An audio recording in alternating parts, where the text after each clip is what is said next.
સંકરણના પ્રકાર જોઈએ. sp સંકરણ, sp2 સંકરણ અને sp3 સંકરણ. જેવું સંકરણનું નામ છે એ પ્રમાણે એટલી કક્ષકો સંમિશ્રણ થાય છે. sp સંકરણ જે છે એમાં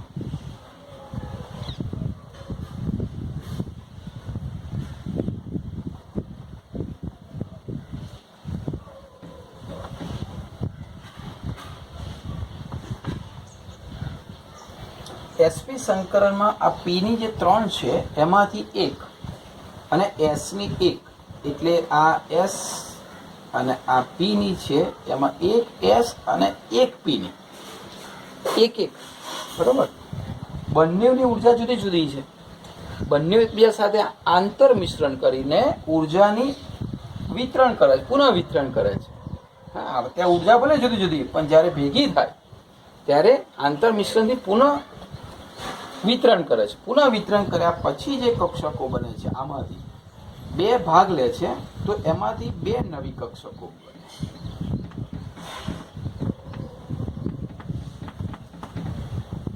અને બે નવી કક્ષકો બને છે એને કહેવાય છે sp કક્ષક. આ બે નવી કક્ષક કઈ બનશે? sp. અને એને કહેવાય સંકૃત કક્ષક.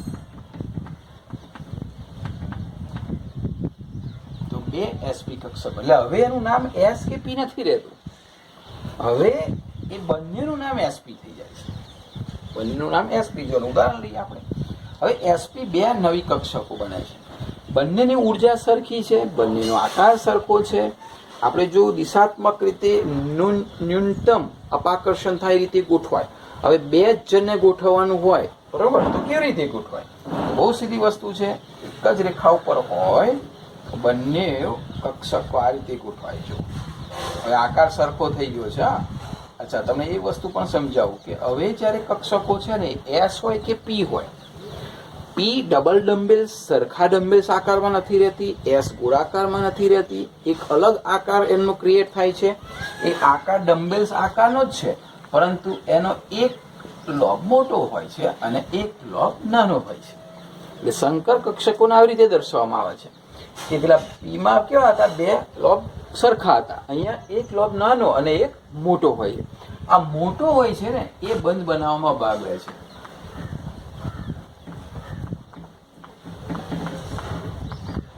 આ નાનો બંધ બનાવવામાં ભાગ લેતો નથી. એટલે અહીંયા એક કક્ષક જે થઈ sp કક્ષક, એનો એક લોબ નાનો એક મોટો. બીજી પણ એવી રીતે જ ગોઠવાય છે, પરંતુ 180 ડિગ્રીના ખૂણે. એટલે આ રીતે. એટલે આ જે છે આ પણ sp કક્ષક થઈ, આ પણ sp કક્ષક થઈ, બે કક્ષક થઈ. આ જે છે એનો લોબ અહીંયા છે અને આ છે એનો લોબ અહીંયા છે. એ બંને એકબીજાને 180 ડિગ્રી, એટલે કે કેવા આકારમાં ગોઠવાય? રેખીય આકારમાં ગોઠવાય. એટલે હંમેશા જ્યારે sp સંકરણ બનશે ત્યારે બે કક્ષકો છે, બંને sp નામ આપે, બરોબર. સમાન ઉર્જા હશે, સમાન આકાર હશે, એકબીજાને કેટલા ડિગ્રીના ખૂણે ગોઠવાશે? 180 ડિગ્રીના ખૂણે ગોઠવાશે. એટલે આકાર કેવો બનશે? રેખીય આકાર બનશે. કેવી રીતે બંધ બને ઉદાહરણ સાથે આપણે સમજીએ છીએ. અત્યારે આપણે બેઝિક ખ્યાલ હું તમને આપું છું આમાં. હવે અહીંયા તમે જુઓ, s ને p બની, એક p ની કક્ષક અને એક s ની કક્ષક. તો એમાં s અને p ના ભાગે કેટલી ટકાવારી, આની લાક્ષણિકતા કેટલી હોય? સીધી વસ્તુ છે ને. બે લાડવા મિક્સ થાય છે, તો હવે જે નવો લાડવો બનવાનો છે એમાં બંને લાડવાની કેટલી લાક્ષણિકતા આવવાની? 50-50%. બંને એક જ છે. આમાં p ની લાક્ષણિકતા અને s ની લાક્ષણિકતા. એટલે કે આ જે નવી sp કક્ષક બનશે એમાં 50% s ની લાક્ષણિકતા હશે અને 50% p ની લાક્ષણિકતા હશે. તો આ હતી sp સંકરણ અને sp કક્ષકો. હવે sp2 માં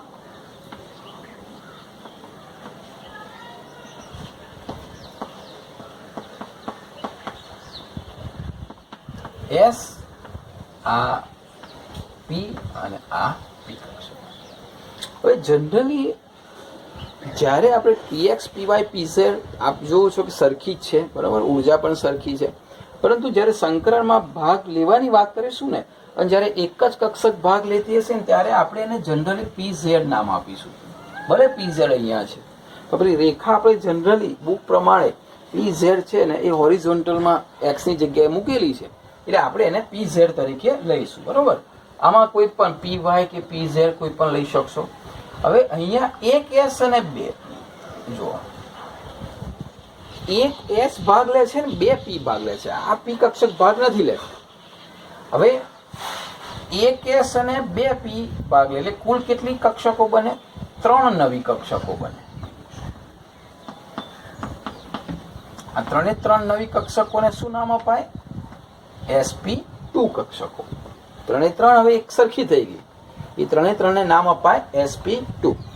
હવે 3 કક્ષકો છે, સમાન આકાર ધરાવે છે, સમાન ઉર્જા ધરાવે છે. એને 3 ડાયમેન્શનની અંદર ગોઠવવી હોય તો કેવી રીતે ગોઠવાય? VSEPR સિદ્ધાંત પ્રમાણે ન્યૂનતમ અપાકર્ષણ થાય રીતે અવકાશમાં ગોઠવવી હોય તો 120 ડિગ્રીના ખૂણે ગોઠવાય. એટલે આ જે છે એ કક્ષકો એકબીજાને આવી રીતે ગોઠવાશે.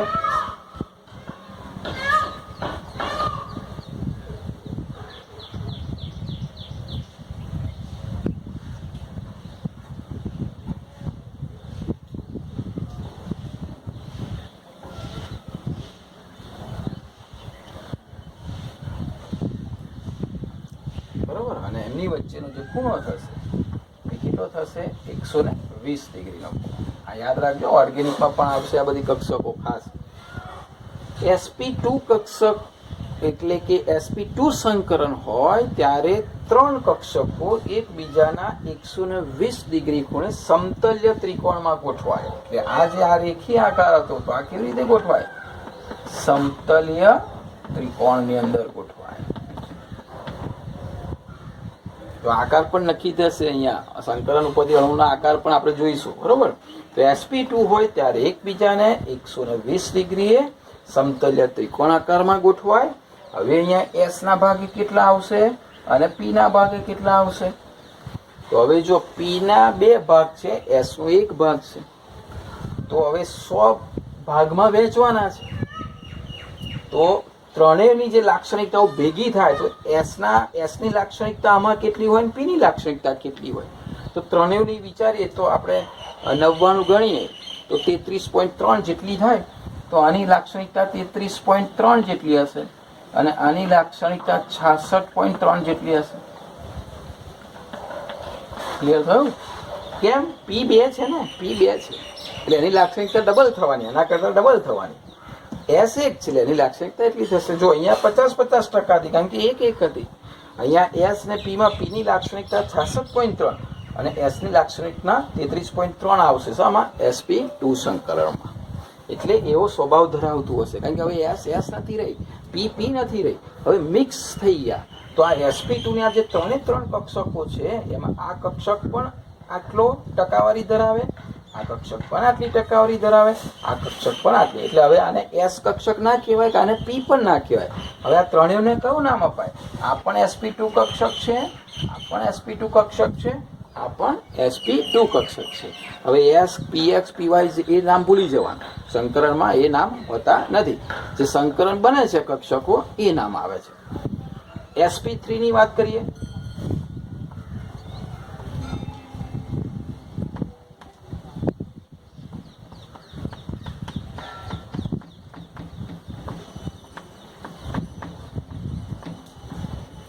ચલો, એક s ની અને 3 p ની ભાગ લે છે.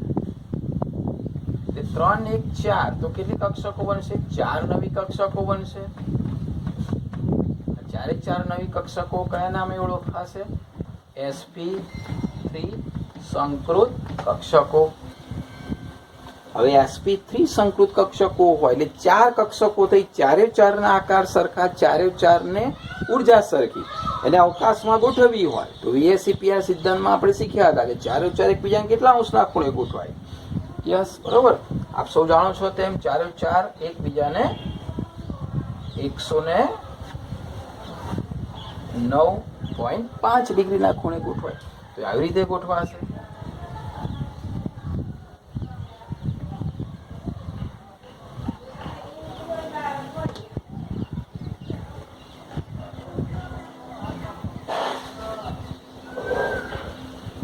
અહીંયા જે ખૂણો થશે કેટલો થશે? 109.5 ડિગ્રીનો ખૂણો. અને આકાર આપ સૌ જાણો છો કયો આકાર છે?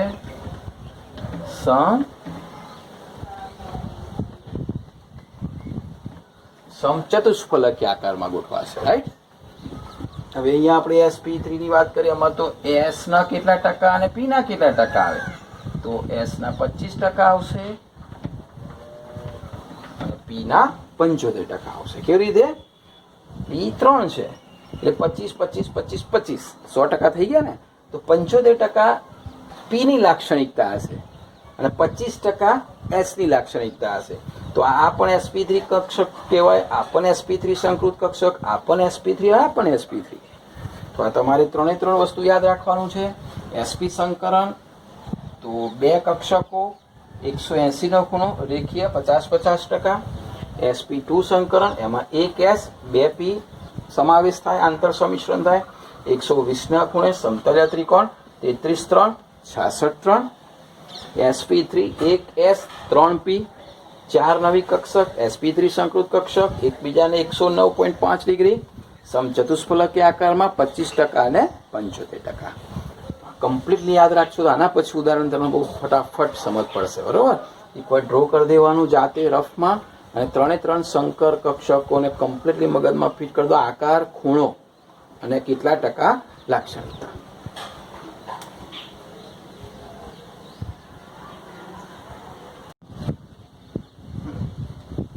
હવે આપણે વારાફરતી ઉદાહરણ લઈએ. sp સંકરણ. ઉદાહરણ sp સંકરણમાં લઈશું આપણે BeCl2 માં. ઘણા બધા ઉદાહરણ છે, આપણે એક એક ઉદાહરણથી સમજીએ. હવે Be ની ધરાવસ્થાની ઇલેક્ટ્રોન રચના, એટલે આમાં જે મધ્યસ્થ પરમાણુ છે જેમાં મધ્યસ્થ પરમાણુની કક્ષકોમાં સંકલન થાય છે, તો એની ધરાવસ્થાની ઇલેક્ટ્રોન રચના લખીશું. તો Be ની ધરાવસ્થાની ઇલેક્ટ્રોન રચના, B નો Z આપ સૌ જાણો છો 4, એટલે કે 1s2 2s2 અને 2p0 છે. અંદરની કક્ષા તો ભાગ લેતી નથી એટલે જે છે બહારની કક્ષામાં છે. હવે B ની ઉત્તેજિત અવસ્થાની ઇલેક્ટ્રોન રચના લખીએ તો 1s2 બહારની કક્ષાની અંદર. હવે જો શું થાય છે, 2s નો એક ઇલેક્ટ્રોન ઉત્તેજિત થઈને અહીંયા જાય છે, એટલે કે બહારની કક્ષાની ઇલેક્ટ્રોન રચના જો લખવા જાઉં તો અહીંયા 2 ઇલેક્ટ્રોન હોય છે અને આ ખાલી હોય છે. તો હવે અહીંયા શું થશે,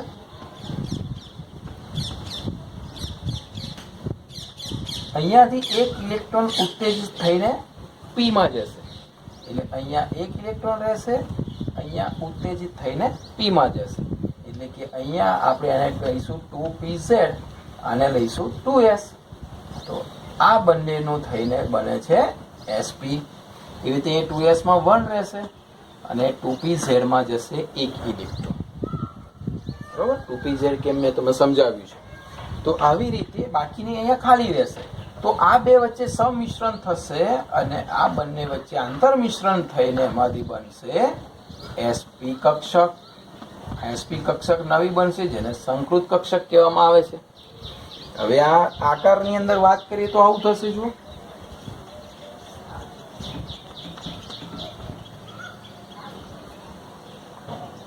આ આકાર છે 2s નો, વત્તા બીજી કઈ કક્ષક અંદર ભાગ લે છે?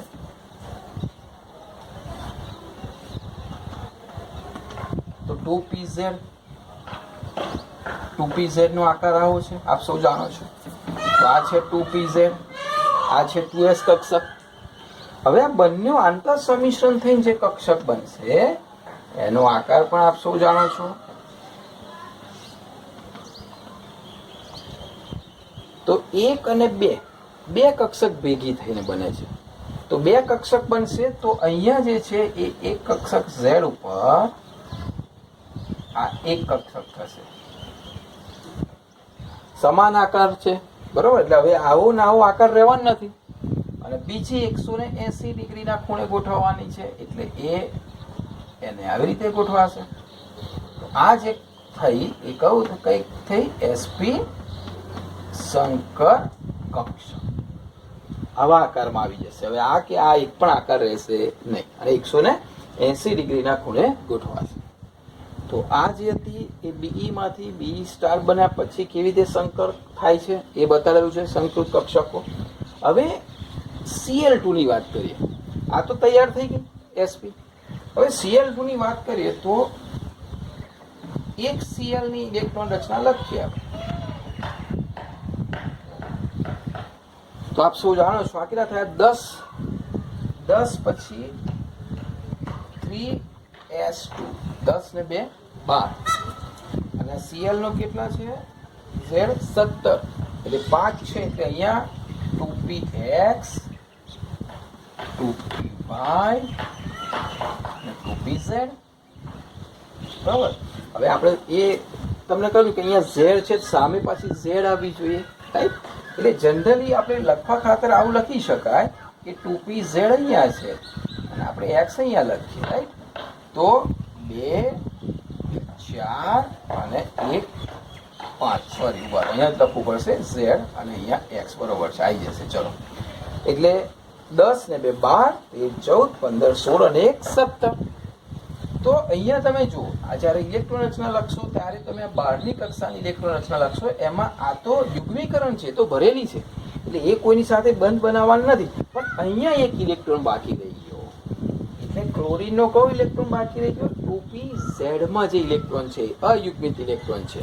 કારણ કે સંમિશ્રણ થવા માટે બંધ બનાવવા માટે એક અલગ શરત છે કે બંનેમાં એક એક ઇલેક્ટ્રોન હોવો જોઈએ એટલે કે અર્ધપૂર્ણ હોવી જોઈએ રાઈટ. તો હવે આ 2pz જે છે એની જે રચના છે તો સેમ એઝ ઇટ ઇઝ છે કારણ કે એમાં કોઈ સંકરણ નથી થયું રાઈટ. એટલે 2pz જે છે એમાં એક ઇલેક્ટ્રોન ધરાવે છે એટલે એની રચના તો સેમ છે એમાં કોઈ ફરક નથી. હવે આમાં એક ઇલેક્ટ્રોન છે આ બંનેમાં એક ઇલેક્ટ્રોન છે રાઈટ. એટલે એક 2pz Cl ની અને બીજા Cl ની 2pz બંને z અક્ષ ઉપર આવશે જો એટલે આવી રીતે થશે. BeCl2 ની રચના કેવી રીતે થશે તો z ઉપર ઓલરેડી આ સંકરણ વાળી કક્ષકો છે.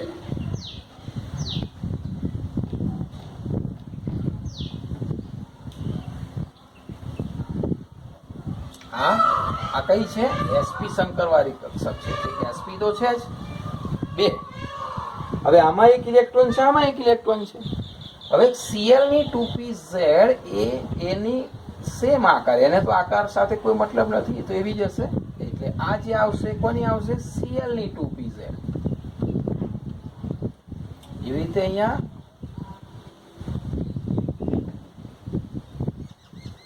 ફરી Cl ની 2pz બે Cl જોઈશું ને Cl2 છે જો બે Cl જોઈશું અને આ જે છે કોની થઈ Be ની આ Be ની sp સંકૃત કક્ષક થઈ અને આવી રીતે એમની વચ્ચે બંધ બને છે. અહીંયા જે બંધ બનશે એ BeCl અને Cl એટલે એ જે બંધ બનશે આવું બનશે Be અહીંયા Cl અને આ જગ્યાએ Cl. તો આવી રીતે સંકરણ થઈને બંધ બને છે. એવું સંકરણની જે રીત છે પાઉલિંગે જે આપેલી એના ઉપરથી BeCl2 ની રચના આવી થાય. ફાસ્ટ એક વખત જોઈ લે. Be ની ધરાવસ્થાની ઇલેક્ટ્રોન રચના 1s2 2s2 2p કારણ કે આપ શું જાણો છો 4 છે એટલે આવી રચના થાય. ઉત્તેજિત અવસ્થામાં એક ઇલેક્ટ્રોન s માં દિશામાં જશે p માં એટલે કે sp કક્ષકો બનશે 2 બનશે એટલે એક 2s એક 2pz બંને ભેગી થઈને સમાન આકાર સમાન ઉર્જાવાળી sp સંકર કક્ષકો બનશે. ક્લોરીન સામે છે તો ક્લોરીન ઇલેક્ટ્રોન રચના આવી છે એમાં z માં એક ઇલેક્ટ્રોન છે તો 2pz અને આ sp એકબીજા સાથે સમિશ્રણ થશે એટલે BeCl2 ની રચના બનશે. આ બંને એકબીજાને રેખીય ગોઠવેલી છે એટલે એ જ છેડા ઉપરથી આવશે Cl આ છેડા ઉપરથી આવશે Cl આ બંને વચ્ચે સમિશ્રણ થશે બંનેમાં એક એક ઇલેક્ટ્રોન છે આમાં બંનેમાં એક એક ઇલેક્ટ્રોન છે એટલે આ કયો બંધ બનવાનો સિગ્મા બંધ બનશે. આ પણ કયો બંધ બનશે સિગ્મા બંધ બનશે. BeCl2 માં 2 સિગ્મા બંધ બનશે અને આ રીતે એ રેખીય આકૃતિ હશે અને 180 નો ખૂણો હશે. હવે આ ટૂંકનો પૂછાય 3 માર્ક્સમાં તો લખવાની કેવી રીતે તો આટલા સ્ટેપમાં તમારે લખવાની છે, બુક પ્રમાણેના જ સ્ટેપ છે. પહેલાં લખીશું કે એક એસ અને એક પી, કારણ કે એસપી છે, એટલે કે એક એસ અને એક પી કક્ષકો એકબીજા સાથે આંતર સંમિશ્રણ થઈને બે સમાન એસપી કક્ષકો બનાવશે. બીજો મુદ્દો લખીશું કે અહીંયા એસપી કક્ષકમાં એસની લાક્ષણિકતા 50% હશે, પીની લાક્ષણિકતા 50% હશે. ત્રીજો મુદ્દો લખીશું મધ્યસ્થ પરમાણુ, એટલે કે બીઈની વાત કરીએ છીએ, એ મધ્યસ્થ પરમાણુ હવે કઈ કક્ષકો ધરાવશે, નહીં કે આ 2s કે 2p કે નહીં કે 2s 2pz, હવે ધરાવશે સંકૃત કક્ષકો, એનું નામ છે એસપી. એટલે કે આ બીઈ, આ પણ એસપી છે, આ પણ એસપી છે, બરોબર, એટલે એસપી સંકર કક્ષકો ધરાવશે. આટલા મુદ્દાનો પહેલો પાર્ટ લખીશું આપણે. આટલું લખ્યા પછી હવે બીઈ સેલ્ટનું ઉદાહરણ લઈશું, બરાબર. પહેલા આપણે જનરલી એસપી શું છે એ સમજાવીશું. આટલા મુદ્દા યાદ રહેશે દરેકમાં. અચ્છા, એના પછી હવે આપણે BaCl2 નું ઉદાહરણ લખીને પછી આ સમજૂતી આપીશું કે ભાઈ ધરાવસ્થાની ઇલેક્ટ્રોન રચના BE ની આવી છે. એક ઇલેક્ટ્રોન ઉત્તેજિત થઈને 2p માં જાય છે, એટલે કે એક ઇલેક્ટ્રોન ઉત્તેજિત થઈને શામાં જાય છે, 2p માં જાય છે. એટલે હવે શું થશે, એક S અને એક P કક્ષકો સંકરણ પામશે અને બે sp સંકૃત કક્ષકો બનાવશે. એટલે અહીંયાથી ઉત્તેજિત થયા પછી એક S અને એક P એકબીજા સાથે સંકરણ પામશે અને બે sp સંકૃત કક્ષકો બનાવશે. બંને સંકૃત કક્ષકો હવે આ બનાવ્યા પછી બંને સંકૃત કક્ષકો કેવી આકૃતિમાં જશે, તો કે છે રેખીય. રેખીય દિક વિન્યાસમાં ગોઠવાશે. દિક વિન્યાસ એટલે દિશા, રેખીય દિશામાં ગોઠવાશે. અવકાશમાં ગોઠવણીને દિક વિન્યાસ કહેવાય. કેટલા ડિગ્રીનો ખૂણો બનાવશે, 180 નો ખૂણો બનાવશે. પછી શું થશે, પછી કોની એન્ટ્રી પડે, Cl ની એન્ટ્રી પડશે. એટલે કે દરેક sp સંકૃત કક્ષક ક્લોરીનની કઈ કક્ષક સાથે, 2p કક્ષક સાથે બે સિગ્મા બંધ બનાવશે. એટલે કે દરેક sp Cl ની 2p કક્ષક સાથે બે સિગ્મા બંધ બનાવશે. આવી રીતે ટૂંક નોટ લખવાની છે. આટલા મુદ્દા બધામાં યાદ રાખજો. એટલે sp2 માં પણ લખાશે, sp3 માં આ જ રીતના લખવાના છે, કોઈ બહુ મોટો ફરક નથી પડવાનો, બરોબર. ચલો ફરીથી મુદ્દા યાદ રાખીશું. એક S એક P બે સમાન sp, પછી લાક્ષણિકતા મધ્યસ્થની સાથે કઈ કક્ષકો એ બતાવીશું. ત્યાર પછી ધરાવસ્થા, પછી ઉત્તેજિત અવસ્થા, પછી સંકરણ પામી કેટલી કક્ષકો બને, પછી બંને કેવી રીતે ગોઠવાય, કેટલા ખૂણે ગોઠવાય અને એની સાથે કોણ જોડાય અને કેટલા સિગ્મા બંધ બનાવે. આટલી આપણે ટૂંકનોટમાં લખવાનું થાય છે.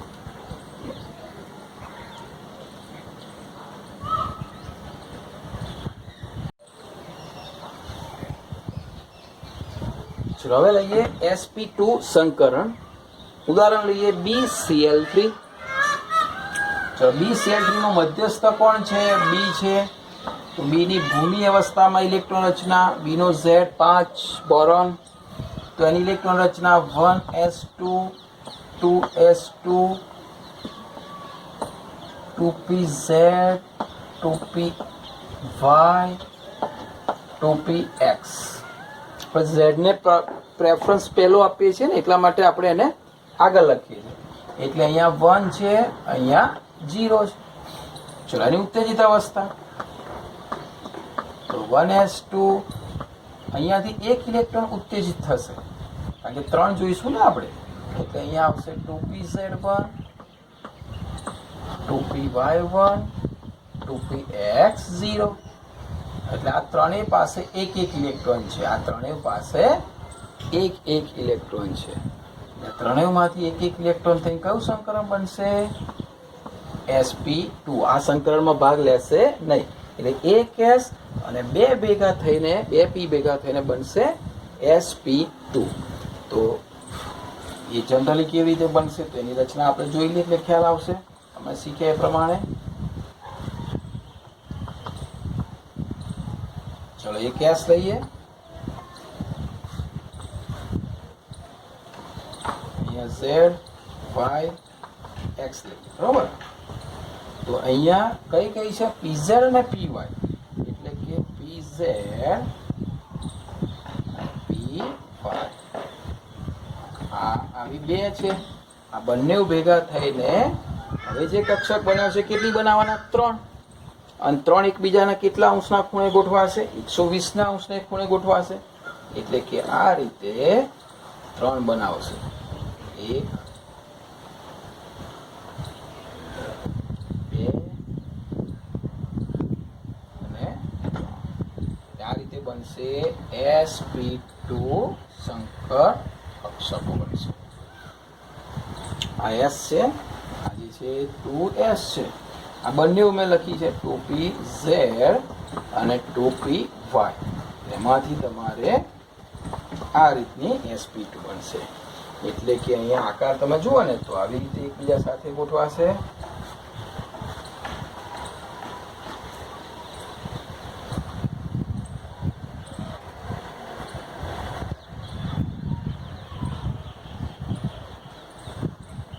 આવી રીતે ગોઠવાશે.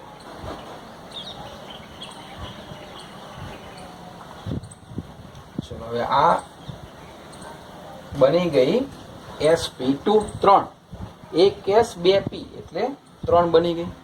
હવે સામે કોણ છે? Cl. Cl ની આપ સૌ ઇલેક્ટ્રોન રચના જાણો છો, લખી નથી બરોબર. Cl ની કઈ આવશે? 2pz1.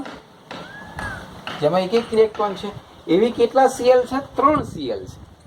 એટલે આ એક સંકૃત કક્ષકોમાં મધ્યસ્થ જે પરમાણુ છે B બોરોન બરોબર, એની સંકૃત કક્ષકો બની ગઈ 3. હવે ક્લોરીન એનો એક ઇલેક્ટ્રોન લઈને 2pz માં જે એક ઇલેક્ટ્રોન છે એને લઈને આવશે. તો આ જગ્યાએ અહીંયા ક્લોરીનની 2pz આ સાથે સંમિશ્રણ થશે. આ જગ્યાએ ક્લોરીનની 2pz અહીંયા સંમિશ્રણ કરશે. આ જગ્યાએ ક્લોરીનની 2pz સંમિશ્રણ કરશે. એટલે આ કક્ષક કોની થઈ? Cl ની 2pz1 જેમાં એક ઇલેક્ટ્રોન છે. આ પણ કોની થઈ? Cl ની 2pz1. આ પણ Cl ની 2pz1. આ કોની છે? મધ્યસ્થ પરમાણુ B જે છે એ B ની કઈ કક્ષકો? sp2 સંકૃત કક્ષકો. અને આવી રીતે અહીંયા સિગ્મા બંધ બનશે, અહીંયા પણ સિગ્મા બંધ બનશે, અહીંયા પણ સિગ્મા બંધ બનશે. કારણ કે છેડા ઉપર બને આંતરકેન્દ્રીય અક્ષ. જો આ બંનેની આંતરકેન્દ્રીય અક્ષ ઉપર જ પડે છે. આ બંનેની આંતરકેન્દ્રીય અક્ષ ઉપર જ બંધ બને છે. આ બંનેની આંતરકેન્દ્રીય અક્ષ ઉપર જ બંધ બને અને છેડા ઉપરથી બને છે.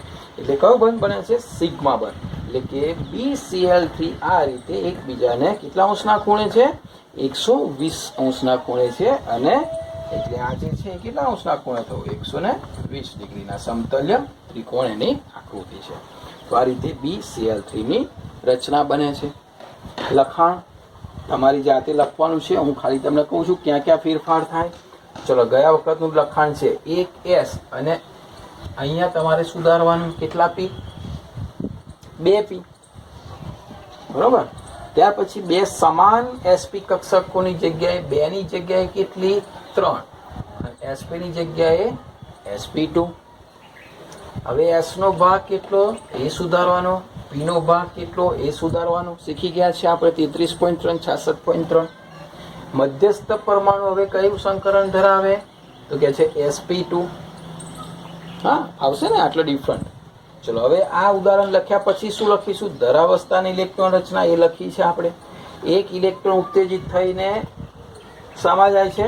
અહીંયા 2pz નહીં પણ અહીંયા 2py માં એટલે 2p માં જ જાય છે. એવું જ લખેલું છે એટલે વાંધો નહીં. ચલો, હવે 1s અને p કેટલી? તો કે 2p કક્ષકો સંકરણ પામીને 2 ની જગ્યાએ 3 sp ની જગ્યાએ sp2 સંકૃત કક્ષકો બનાવે છે. ક્લિયર? બંને સંકૃત કક્ષકો નહીં. હવે અહીંયા કેટલી આવશે? 3 સંકૃત કક્ષકો. રેખીયની જગ્યાએ કયો દ્વિવિન્યાસ આવશે? સમતલ્ય ત્રિકોણ. 180 ની જગ્યાએ કેટલો ખૂણો આવશે? 120. દરેક sp ની જગ્યાએ શું આવશે? sp2. ક્લોરીનની 2p કક્ષક સાથે હા, હવે ક્લોરીનની અહીંયા 2p કક્ષકો છે એટલે 3 છે. એની સાથે કેટલા સિગ્મા બંધ બનાવશે?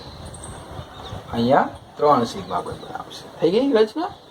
એક જ તૈયાર કરશો એટલે બાકીની તમને 3 ટૂંકનો લખતા આવડશે.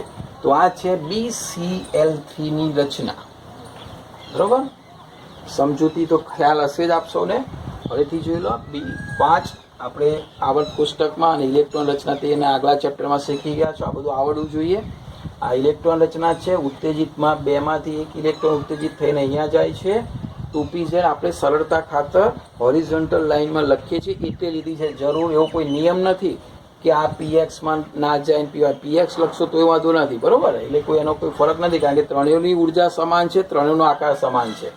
ત્યારબાદ એક S અને 2p ભેગી થઈને sp2 સંકર કક્ષકો બને છે. એનો આકાર આવો થાય છે અને એની રચના ખાણોની આવી થાય છે. આટલા એના મુદ્દાઓ છે.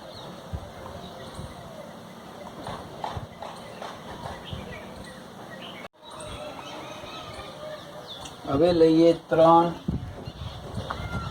sp3 સંકરણ. sp3 સંકરણમાં ઉદાહરણ લઈએ CH4. કાર્બન 6 ઇલેક્ટ્રોન રચના 1s2 2s2 2pz 2py 2px 2 અને 2 4 5 અને 1 6 અને 0. હવે અહીંયા 4 કક્ષકો બનાવવી પડશે. 3 ને 1 4, એટલે અહીંયા 1 ઇલેક્ટ્રોન ઉત્તેજિત કરીને લઈ જવું પડશે. એટલે આ ઇલેક્ટ્રોન ઉત્તેજિત થઈને આ જગ્યાએ જશે. એટલે કાર્બનની ઉત્તેજિત અવસ્થાની ઇલેક્ટ્રોન રચના 1s2 2s1 2px1 2py1 2pz1. હવે તો ગમે તે લખશો કોઈ ફરક નહીં થાય, બરાબર? અને આ બધા ભેગા થાય 3p અને 1s, એટલે 1s અને 3p ભેગા થઈને બનાવે sp3 સંકૃત કક્ષકો.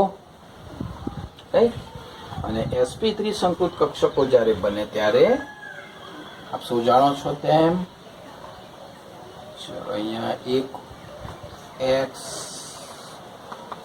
y z એમાં એક s એટલે કે 2s છે, પ્લસ ચલો એક px પણ છે, py પણ છે, pz પણ છે. એટલે અહીંયા 3 3 છે. આ 2pz 2py 2px ભેગા થઈને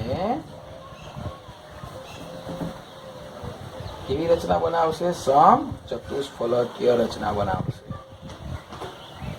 એટલે આવી રચના હશે.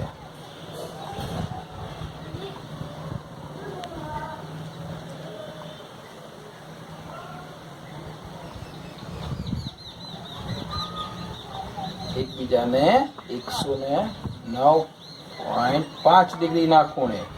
તો આ સમચતુષ્ફલકીય આકારની રચના બનાવશે, જે આપણે શીખી ગયા છો ઓલરેડી. તો આવી આ જે બનશે કઈ બનશે?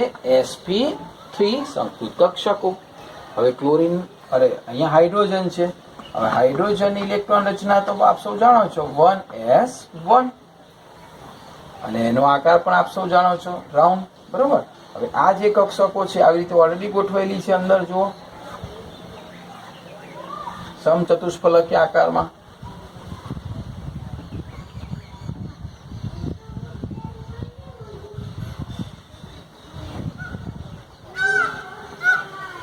આ રીતે આ કોણ છે? sp3 સંકર, sp3 સંકૃત કક્ષકો. અહીંયા કોણ છે? વચ્ચે કાર્બન છે. હવે H1s1 લઈને આવે તો એવા 4 જરૂર પડશે. એટલે આ જગ્યા, હવે એ તો રાઉન્ડમાં છે ને, 1s તો કેવી છે? 1s1 એક એક ઇલેક્ટ્રોન થઈને ભાગીદારી કરશે. અહીંયા એક એક ઇલેક્ટ્રોન કરીને ભાગીદારી કરશે. અહીંયા પણ એક એક ઇલેક્ટ્રોનની ભાગીદારી કરશે. અને અહીંયા પણ એક એક ઇલેક્ટ્રોનની ભાગીદારી કરશે. એટલે ઇલેક્ટ્રોન શામાં છે? પરમાણુય કક્ષકોમાં, રાઈટ? એટલે 1s કક્ષક અહીંયા હાઇડ્રોજનની, એટલે આ પણ હાઇડ્રોજન, આની હાઇડ્રોજન છે, આ હાઇડ્રોજન છે, આ હાઇડ્રોજન છે, અને વચ્ચે કોણ છે? કાર્બન છે. એટલે આવી રીતે સમચતુષ્ફલકીય આકારની અંદર આમ તમે જુઓ, દોરવા જાઓ તો આવો આકાર દોરાય.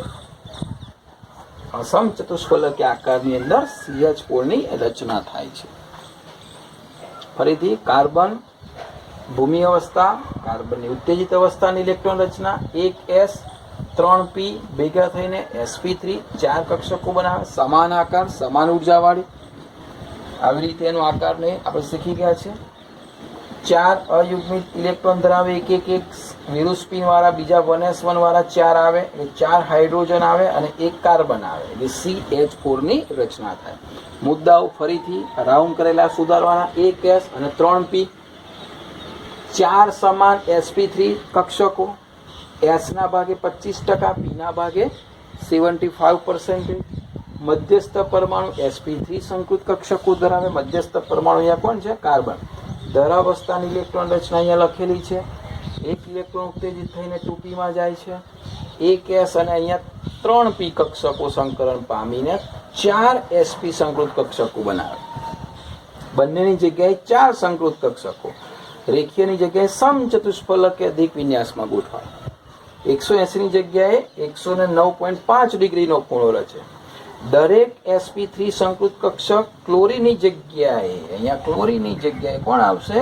હાઇડ્રોજન ની 2p નહીં પણ 1s કક્ષક સાથે.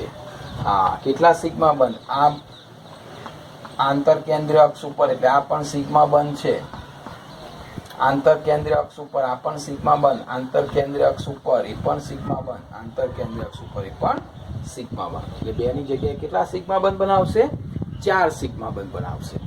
તો આ રીતે જે રચના હતી કોની હતી? CH4 ની.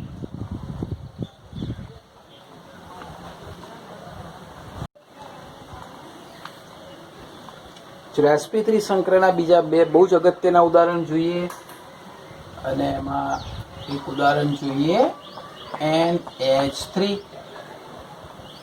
ચલો NH3 માં મધ્યસ્થ પરમાણુ N, ની ઇલેક્ટ્રોન રચના 1s2, 2s2, 2px, 2py અને 2pz. 2 ને 2 4, 5, 6 ને 7. ચલો અહીંયા મજા આવશે. હવે n ને 7 છે તો 2 2 4 5 6 ને 7 છે. તો અત્યાર સુધી આપણે જે 3 ઉદાહરણ જોયા એમાં તો ઉત્તેજિત અવસ્થા હતી. આમાં કોણ ક્યાં ઉત્તેજિત થઈને ક્યાં જાય? હા, અહીંયા તો કોઈ શક્યતા જ નથી. ત્રણેયમાં એક એક છે તો આનો ઉત્તેજિતની હવે જરૂર જ નથી. એટલે અહીંયા જરૂરી નથી કે સંકરણમાં ઇલેક્ટ્રોન ઉત્તેજિત થાય, જરૂરી નથી. એ પણ શરતમાં છે. 1s 3p એટલે કેટલી કક્ષકો બનશે? 3 સંકૃત કક્ષકો બનશે sp3. હવે sp3 એટલે આકાર, સમચતુષ્ફલકીય આકાર. એટલે સમચતુષ્ફલકીય આકારની અંદર આપ સૌ જાણો છો તેમ એ આકાર આવો છે.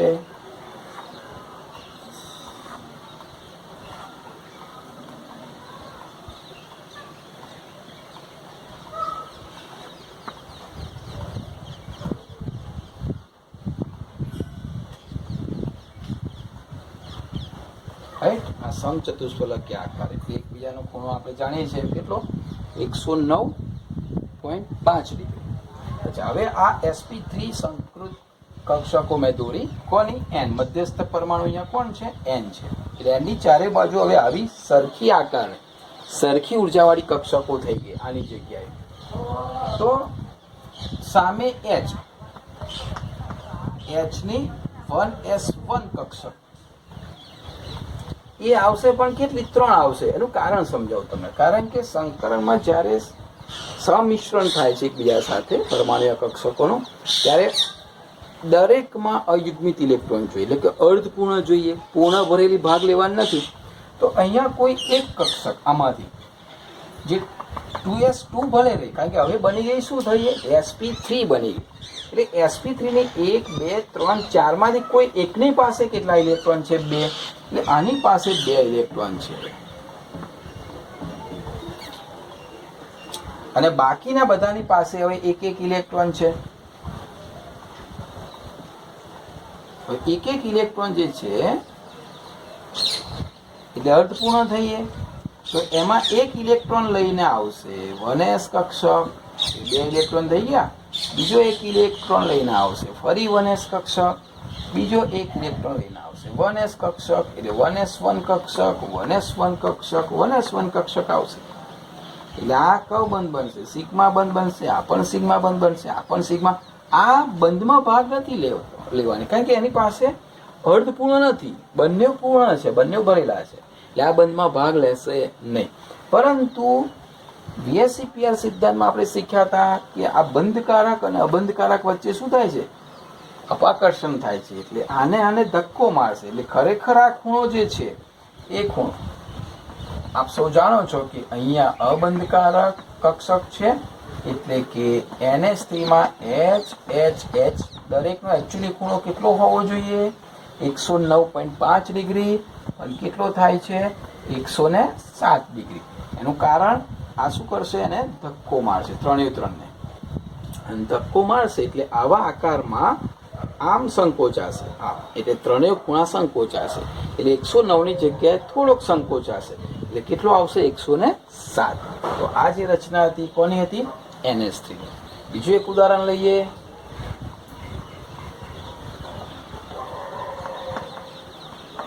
H2O મધ્યસ્થ પરમાણુ આવશે અહીંયા O.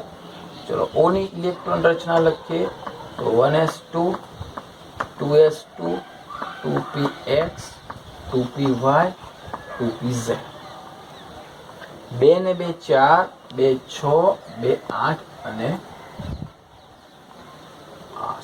અહીંયા 8 થઈ ગયા ને 8 એટલે 2 ને 2 4 ને 2 6 1 7 ને 1 8 એટલે 2py અને 2pz માં એક ઇલેક્ટ્રોન છે. હવે અહીંયા પણ ઉત્તેજિત થવાની કોઈ જરૂર નથી, કારણ કે ઉત્તેજિત થઈને ક્યાં જાય? બધે સરખા ઇલેક્ટ્રોન છે ભરેલા છે. ઉત્તેજિત ત્યાં જ થાય ઇલેક્ટ્રોન જ્યાં ખાલી જગ્યા છે. અહીંયા તો બધામાં એક તો છે જ. એટલે અહીંયા સંકરણ થશે, ત્રણેય ભેગા થઈને sp3 સંકરણ. એક s અને 3 p ની. હવે આવી રીતે સંકૃત કક્ષકો થશે તો અમે શીખ્યા એ પ્રમાણે આકાર તો આવો જ રહેવાનો એનો.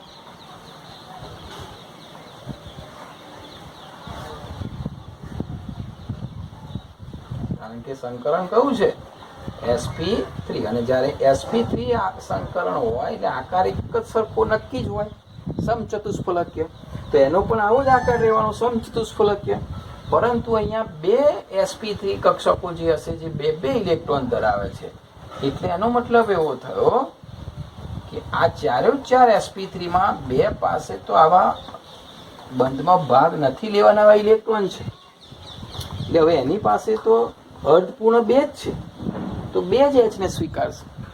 એટલે અહીંયા એક ઇલેક્ટ્રોન આનો છે જ અર્ધપૂર્ણ, એટલે બીજો આવશે એક 1s નો, અને અહીંયા બીજો એક આવશે 1s નો. એટલે H2O ની રચના તમે જોવા જાઓ તો ખરેખર ખૂણો દરેક વચ્ચે 109.5 ડિગ્રી હોવો જોઈએ, પણ આ બે વચ્ચે વધારે અપાકર્ષણ થશે, કારણ કે અબંધકારક છે. જો આ જે ઇલેક્ટ્રોન છે આ કઈ કક્ષકો થઈ? અબંધકારક. આ પણ અબંધકારક થઈ. એટલે ધક્કો મારશે ને આ ખૂણો જે છે, એટલે અહીંયા તમે જુઓ તો H2 ની રચના જુઓ તો આવી રીતે થાય. અહીંયા O છે, O માં 2 ઇલેક્ટ્રોન અહીંયા છે, આ અબંધકારક છે, અને આ H. આવી રીતે રચના થાય. અને એક ખૂણો આપ સૌ જાણો છો તેમ કેટલો થઈ જાય છે? 104.5 ડિગ્રી સુધી થઈ જાય છે. બરોબર. એટલે અહીંયા જે ખૂણો બને છે એ આટલો બને છે, અને એનું કારણ શું છે? VSEPR સિદ્ધાંતમાં અપાકર્ષણનો રૂલ્સ છે. એટલે H2O ની રચના આ રીતે બને છે. આ NH ની રચના છે, આ H2O ની રચના છે.